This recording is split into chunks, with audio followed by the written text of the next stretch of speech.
What's going on, everyone? The trends continue further this week in the national housing market as even Zillow has begun downgrading their heavily bullish predictions for this year.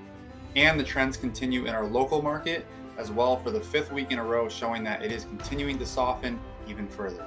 Those stories and more are coming up right here in today's weekly market update, so let's get started.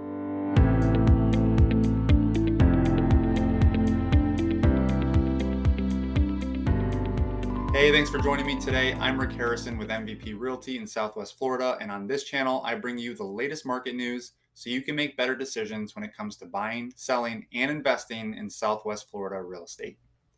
If you're new to the channel, welcome, and if you haven't already done so, please consider subscribing and hitting that bell so you don't miss out on the latest data, tips, and news keeping you ahead of the market trends. So as you'll gather from the video, it appears that a growing share of the mainstream media and analysts are starting to share my reservations about the economy and housing market that I've been sharing for the last few months, because a lot more stories are coming out every week reinforcing those very concerns and showing the cause-effect relationships that are only just starting to reveal themselves. But I've got some good information to share with you today, so let's get started with the week-over-week local market data. All right, so in our 7-day market update for this week, we went from new listings last week, which were at 817, to this week, new listings are at 838. That's only up 2%, but still, like I've said in the previous videos, our norms have been around the 600 or 700 new listings per week, every week, for the last probably 6, 7, 8 months now. The new uptick has just started about 5 weeks ago and has gone into the 800s and even 900s 2 weeks ago for new listings. So this is a trend that has continued. We are still seeing more listings coming on the market. Solds. So solds went from 901 last week to 977 this week. That's up 8%. But again, sold is what the market conditions were a month to 45 days ago, because these are properties that were already pending under contract and have just recently actually closed. That takes about 30 to 45 days. Also, pendings, that's down 4% from 1191 last week to 1148 this week. So that means less people actually put homes under contract, which is also, again, a sign of a slowing market and slowing buyer demand. The big thing here in this week, again, as I mentioned, price decreases have been increasing. That's also been a story with Redfin. But as you can see, we went from 379 last week to 430 this week. That's up 13%. And this number, 430, is the highest number we've seen. If you go all the way back into January and February, you'll see that the price decreases were in the around 180 to 200 range. Now we're all the way up. We've already doubled that. So we'll have to continue seeing if this is the trend, which I believe it is, since it's been about 4 or 5 weeks in a row now that has been the case.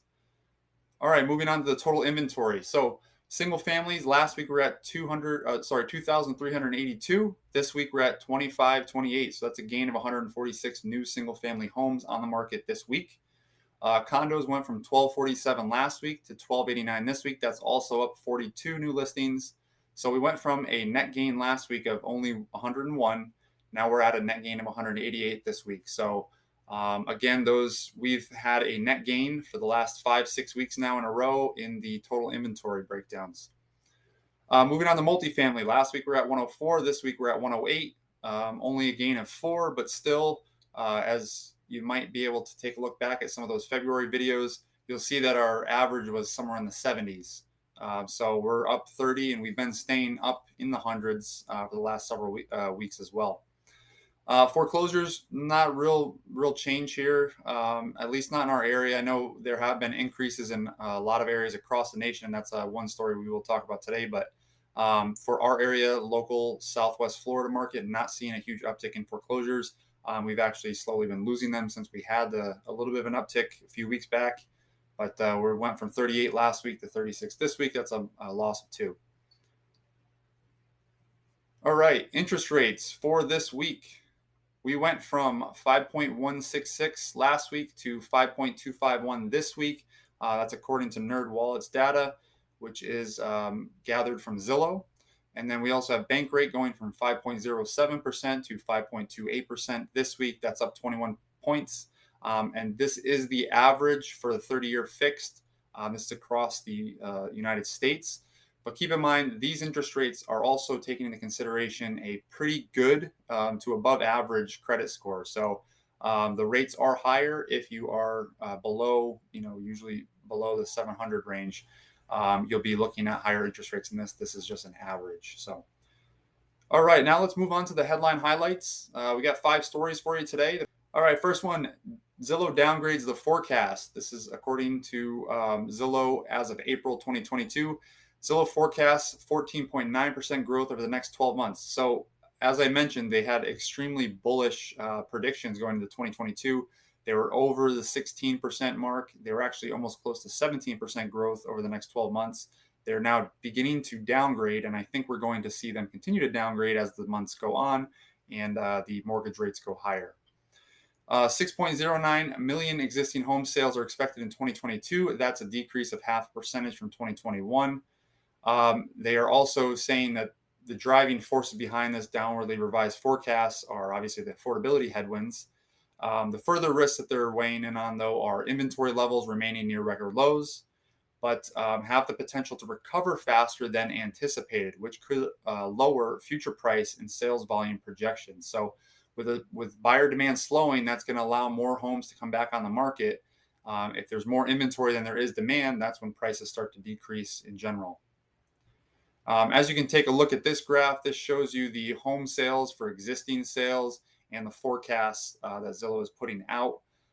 So the March forecast and February forecast, you can see that the March forecast is a little bit lower. We're at the 6 million mark versus the 6.5 million mark. And then the year over year growth has continued to decline. You can see it's a nice bell curve at the top. They peaked that out in May of 2022. That's where the forecast is beginning right now, and they're looking to maybe go up a tiny bit over the next month and then start to decline into the rest of the year, probably coinciding with the mortgage rate hikes.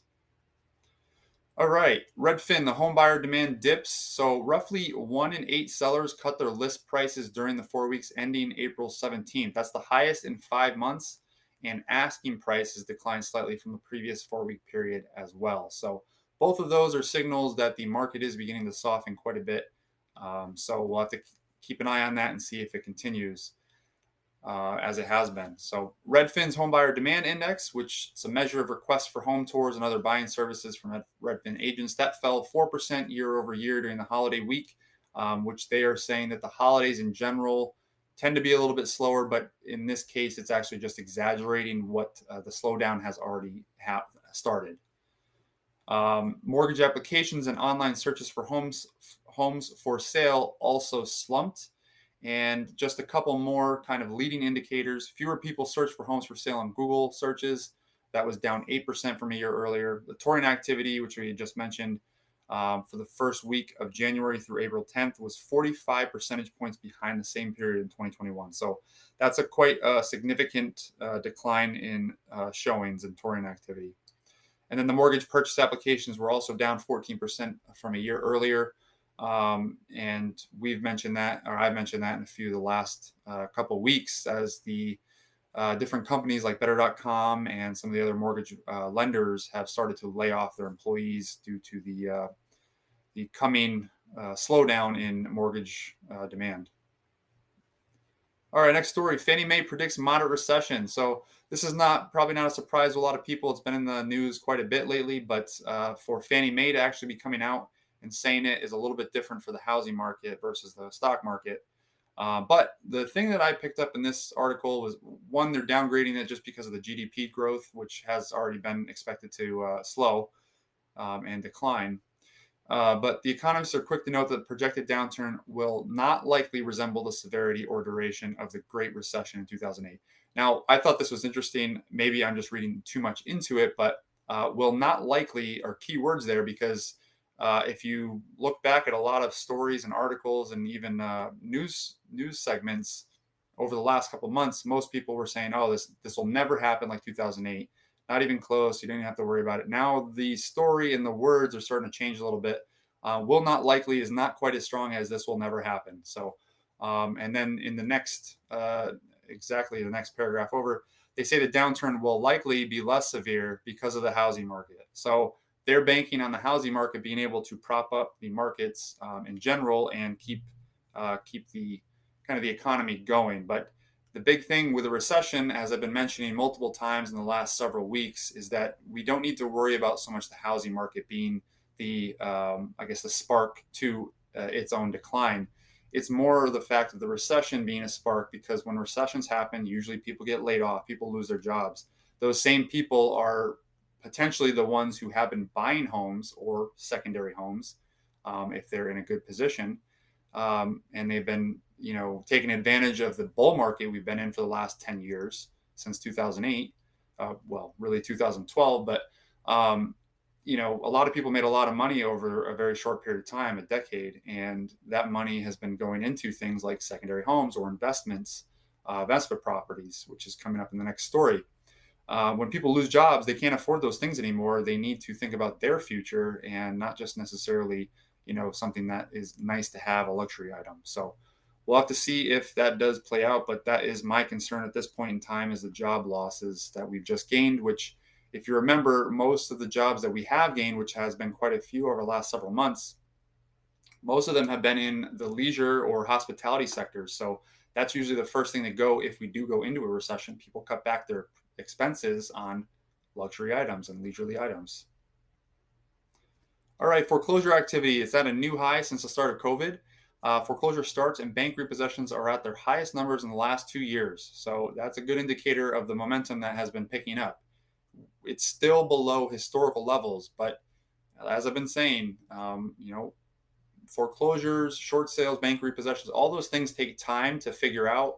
A lot of people did build up some good equity in their homes. So at some point, it really just becomes a game of waiting to see if they can actually hold out from the banks, and then it usually happens. But the process itself is lengthy, so that is why it will continue to slowly uptick. But this is kind of a good telling idea. The number of properties with foreclosure filings during the first quarter 2022 climbed 39% compared to the previous quarter.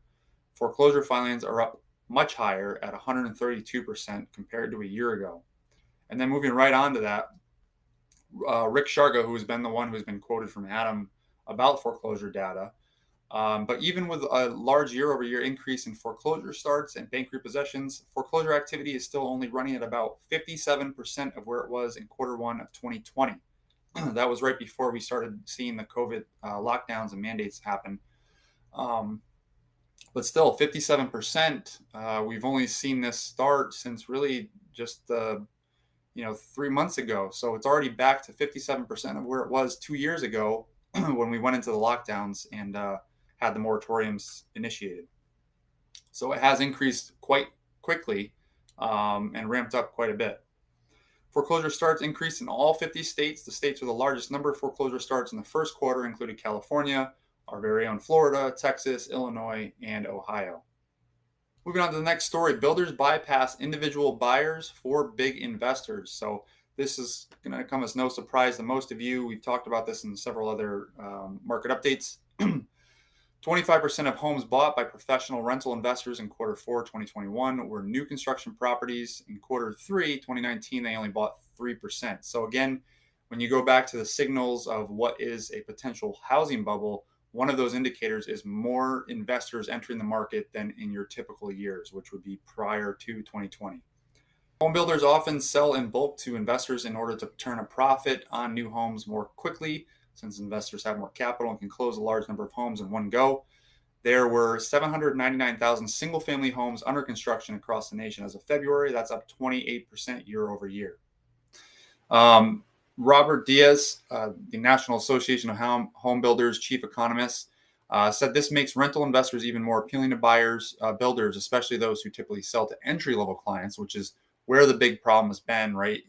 Homes are getting more expensive and there's less and less entry-level homes on the market. Those potential buyers still want more space. So single-family rental is likely to continue to show some strength in the future. Many of the new homes that investors now purchase were originally designed to be rentals, but most are homes builders later opt to sell to rental companies. So again, this is where the speculation comes in to play and can become a problem for the market if this is actually a housing bubble. All right, let's visit the wall of worry. There have been some updates to this now that we're starting to see the market and the economy unfold a little bit more. Things that we need to keep an eye on. First of all, obviously, the recession, that is a word that is becoming more and more common in the mainstream media, which means people are starting to catch on and a lot more people are getting worried about it. The other one is stagflation, which a lot of people feel we are already in. Demand for consuming services has already plummeted. Goods are starting to slow, but usually that's a good sign of stagflation, is when things start to slow down before we actually are in a recession. So the big problem with that is going to be obviously job losses. When people lose jobs, they can't afford the things that they had or once had, especially with the fact that most Americans have been using their credit cards for a majority of their spending recently, in recent months. And on top of that, most homes don't have an emergency savings account really set aside that has any more than $400 in it. So the other one, global food crisis, the bird flu, is still something that's lingering around and isn't something that we need to keep an eye on. The other thing that's been coming up in the news lately, and I know a lot of YouTubers have been talking about it, is the fires and the FBI actually warning of hackers at food plants and food processing plants. So there have been a lot of fires lately, which is kind of odd. The other stories, obviously, Ukraine and NATO tensions are escalating. There's oil fires now breaking out in Russia, and I believe, from what I've heard, Ukraine is taking credit for some of those things. Russia is also beginning to talk about export bans on certain items to unfriendly countries. So fertilizer is a huge product and good over there that they export, and that would also contribute to the food crisis potentially. Taiwan and China worries are still growing. Taiwan actually put out warnings to their citizens about how to, I guess, cope if there is some kind of an attack or an invasion, which is, I would say it's a pretty strong indicator that they're also very worried about that happening. And then consumer credit and jobs added. So as I mentioned, obviously consumer credit is becoming an issue right now. Also, the jobs added that we have seen, a lot of them have been in hospitality because times have been good and we've been in the bull market. But things are starting to slow down, and usually hospitality sector and leisurely activities are the first things to go for jobs, just because people will cut back spending when they feel they need to. And that's more of a luxury than an actual necessity in life. So all things to keep an eye on. And, that's just what my take is on the economy, what I'm seeing in it and the news around us. So please let me know what you think, what you're seeing, any stories that you think might be relevant to the market update and how it could be contributing to the housing market moving forward. I'd love to hear those stories so that I can share those with the rest of the viewers. Thanks for watching. And if you enjoyed this video, please hit that thumbs up button to let me know.